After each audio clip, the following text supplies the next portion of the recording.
बिस्मिल्लाहिर्रहमानिर्रहीम सल्लल्लाहु अलैहि व आलिहि वसल्लम। दोस्तों, अगर आपने कोई ख्वाब देखा है और ख्वाब में आपने कुल्हाड़ी देखी है तो आइए इस ख्वाब की ताबीर जानने की कोशिश करते हैं। अगर आप अपने किसी भी ख्वाब की ताबीर जानना चाहते हैं, हमारी इस वीडियो के कमेंट्स में अपना ख्वाब लिखिए, हम आप तक आपके ख्वाब की ताबीर पहुंचाने की कोशिश करेंगे। नए हैं तो चैनल सब्सक्राइब, वीडियो लाइक कीजिए। आइए आज की वीडियो शुरू करते हैं। हज़रत इमाम इब्न सीरीन रहमतुल्लाह अलैह फरमाते हैं, अगर किसी शख्स ने ख्वाब में कुल्हाड़ी देखी है तो एक ऐसे खिदमतगार और काम करने वाले शख्स को देखना है कि जिसको कहने पर वो आपका काम करेगा, लेकिन काम में तोड़ फोड़ कर देगा कि दोबारा उसको वो काम या कोई भी काम ना कहा जाए। इसी तरह हज़रत जाबिर मग़रिबी रहमतुल्लाह अलैह फरमाते हैं, अगर किसी शख्स ने ख्वाब में कुल्हाड़ी देखी है तो ख्वाब में कुल्हाड़ी देखना डराने वाले आदमी पर दलील है।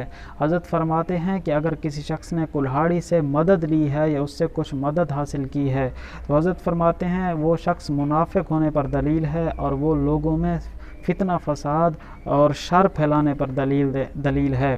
हज़रत मज़ीद फरमाते हैं, अगर देखें कि कुल्हाड़ी टूट गई है या गुम हो गई है, उससे खो गई है, तो हज़रत जाबिर मग़रिबी रहमतुल्लाह अलैह फरमाते हैं ये इस बात पर दलील है कि उस शख्स का मौत का वक्त करीब है। दोस्तों, आपने अगर कोई अच्छा ख्वाब देखा है, अल्लाह के हुजूर शुक्र अदा कीजिए। अगर आपने बुरा, डरावना या मुसीबत वाला ख्वाब देखा है तो अल्लाह के हुजूर तौबा, इस्तिग़फ़ार, सदका खैरात और दुआओं का अहतमाम कीजिए।